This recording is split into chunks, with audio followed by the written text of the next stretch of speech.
Good morning. मैं दिवाकर सिंह। आज हम सुमित्रा नंदन पंत की रचना नौका विहार का रसास्वादन करेंगे। यह कविता सुमित्रा नंदन पंत ने सन 1932 ईस्वी में लिखी थी। इलाहाबाद के बगल में एक ज़िला है प्रतापगढ़, और प्रतापगढ़ में एक किला यानी राजभवन है काला कांकर।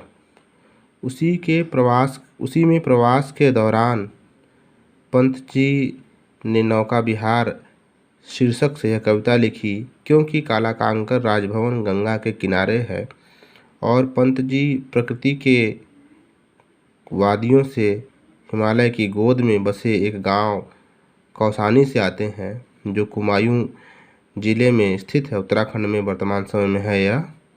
इसलिए प्रकृति के गोद में आने के वजह से इनका प्रकृति से विशेष प्रेम था। इसलिए सुमित्रा नंदन पंत को प्रकृति प्रेमी भी कहा जाता है। प्रस्तुत कविता की व्याख्या जानने से पहले थोड़ी सी चर्चा हम उनके जीवन पर भी कर लेते हैं। सुमित्रा नंदन पंत का जन्म सन 1900 ईस्वी में हुआ था। अल्मोड़ा के बगल में ही है कुमायूं के कौसानी ग्राम में। इनके पिता का नाम गंगादत्त पंत और माता का नाम सरस्वती देवी था। प्रारंभिक शिक्षा इनकी कुमायूं में होती है, कौसानी कुमायूं में ही होती है। आगे की शिक्षा के लिए अल्मोड़ा आ जाते हैं और यहीं पे उन्होंने अपना नाम गुसाई दत्त से बदलकर सुमित्रा नंदन पंत रखा। आगे की शिक्षा दीक्षा के लिए ये बनारस चले आते हैं और यहीं पे क्वींस कॉलेज से हाई स्कूल की परीक्षा उत्तीर्ण करते हैं और उच्च शिक्षा के लिए इलाहाबाद के म्योर सेंट्रल कॉलेज में दाखिला लेते ही हैं कि गांधी जी के आह्वान पे इन्होंने पढ़ाई छोड़ दी और असहयोग आंदोलन में कूद पड़े और स्वाध्याय के बल पर हिंदी, अंग्रेजी, बांग्ला, संस्कृत इत्यादि भाषाओं का गहन अध्ययन किया। सुमित्रा नंदन पंत 7 वर्ष से ही काव्य रचना करने लगे थे, अर्थात छोटी सी आयु में से ही काव्य रचना प्रारंभ कर दिया था इन्होंने। पंत जी को विभिन्न पुरस्कारों से भी नवाजा गया है, जैसे कि सन 1961 ईस्वी में इन्हें पद्म भूषण का पुरस्कार मिलता है। तो इनकी रचना कला बूढ़ा और चाँद के लिए साहित्य अकादमी लोकायतन रचना पे इन्हें सोवियत भूमि पुरस्कार, तो चिदम्बरा रचना पे इनको ज्ञानपीठ पुरस्कार प्राप्त होता है। सन 28 दिसंबर सन 1977 को प्रकृति प्रेमी यह कवि सदा सदा के लिए प्रकृति की गोद में सो गया। तो इस प्रकार से मैंने सामान्य जीवन परिचय बताया। आइए हम प्रस्तुत कविता नौका विहार की ओर चलते हैं, जिसको सुमित्रा नंदन पंत ने अपने काव्य ग्रंथ गुंजन में संग्रहित कराया, अर्थात नौका विहार नामक कविता उनके काव्य ग्रंथ गुंजन में संग्रहित है। कवि सुमित्रा नंदन पंत कविता लिखते हैं और शुरू में गंगा का वर्णन करते हुए कहते हैं कि शांत स्निग्ध ज्योत्सना उज्ज्वल अपलक अनंत नीरव भूतल, सैकत सैया पर दुग्ध धवल तनुवंगी गंगा ग्रीष्म बिरल, लेटी है शांत क्लांत निश्चल, तापस बाला गंगा निर्मल, शशि मुख से दीपित मृदु करतल, लहरें उस पर कोमल कुंतल, गोरे अंगों पर सिहर सिहर, लहराता तार तरल सुंदर, चंचल अंचल सा नीलांबर, साड़ी सी सिकुड़न सी जिस पर शशि की रेशमी विभा से भर, सिमटी है वर्तुल मृदुल लहर, चांद मृदुल लहर। यहीं तक 10 पंक्तियों की है, तो पहला पद यहीं तक आता है। पहले पद की व्याख्या मैं बता दूं। व्याख्या बताने से पहले मैं कठिन शब्दों के अर्थ बता दूं आपको। स्निग्ध का अर्थ होता है तरल, चिकनी या कोमल। ज्योत्सना का अर्थ है चांदनी। नीरव शब्द का अर्थ होता है शब्द रहित। अपलक का अर्थ होता है एकटक। अनंत का अर्थ यहाँ पर आकाश से है, आकाश से। सैकत का अर्थ है बालू। तनवंगी, तनुधन अंगी अर्थात छरहरे शरीर वाली, पतली। बिरल का अर्थ होता है कम उथली या कम जल वाली। दीपित का अर्थ है प्रकाशित। करतल का अर्थ है हथेली। कुंतल का अर्थ होता है बाल, केश। विभा मतलब कांति। अवर्तुल का अर्थ है टेढ़ी। तो पहले मैं संदर्भ बता दूं।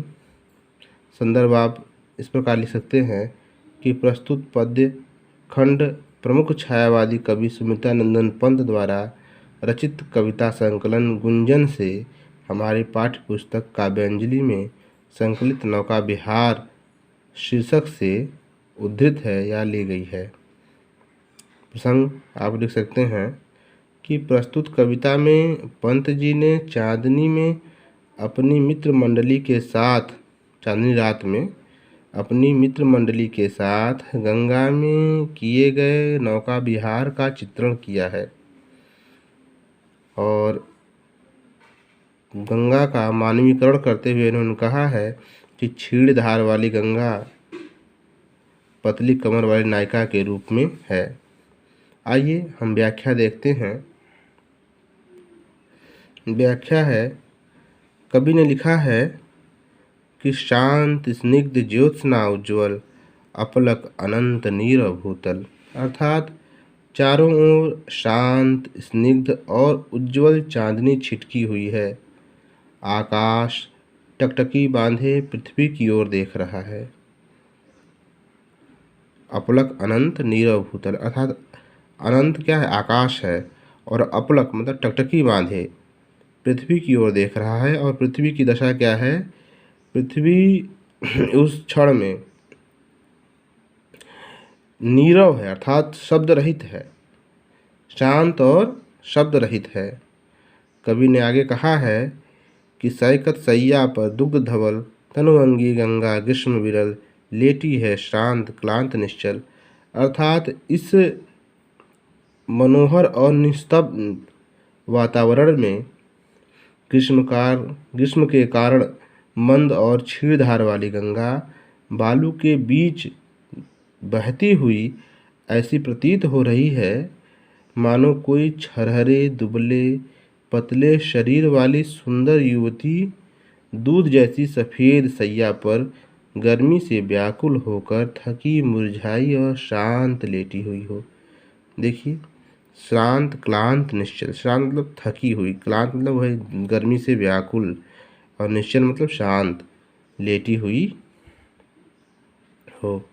आगे कवि ने कहा है कि तापस बाला गंगा निर्मल शशिमुख से दीपित मृदु करतल लहरें उर पर कोमल कुंतल, अर्थात गंगा के जल में झलकता चंद्रबिंब ऐसा प्रतीत हो रहा है मानो गंगा रूपी कोई तपस्विनी अपने चंद्रमुख को, चंद्रमा जैसे मुख को उसी के प्रकाश में प्रकाशित कोमल हथेली पर रखे लेटी हो और लहरें उर पर कोमल कुंतल, अर्थात कवि ने कहा है कि गंगा रूपी जो स्त्री है अपने चंद्रमुख को अपने ही ये हाथों पे रखकर सोई हो, हथेली पे रखकर सोई हो।